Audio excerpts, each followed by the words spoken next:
Mom spent several years in that boarding home with her sisters. When she was 11 or 12, Grandma came to visit and had a little bit of news. Grandma met a new man. His name was Joe, and she was going to be marrying him.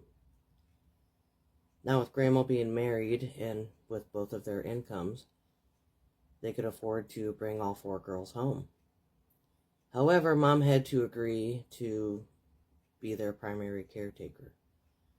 Mom had to do the cooking, the cleaning, make sure the girls were bathed, dressed for school, get them to and from school, all that stuff. Mom had to step in and do that because Grandma and Joe were working full time and had a lot going on, just trying to keep food on the table and a roof over their heads.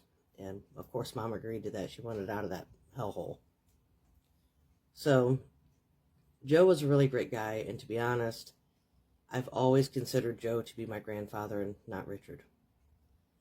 Through the years, Richard would call here to speak to my mother.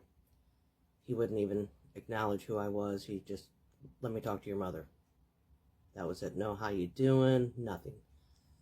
I only really met him 2 or 3 times in my entire life. The last time that I saw him, I was about 16, and he had come here for my grandmother's funeral. He still loved her. She was the only woman he ever loved. He never remarried. He never actually had anyone significant in his life ever since then.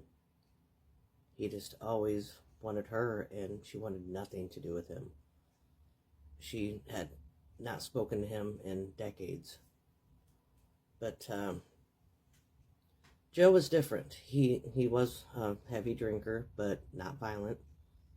And Grandma was the take no shit type of person. She didn't put up with much. She really didn't. But those two had a really good marriage. They really did. They were really good together.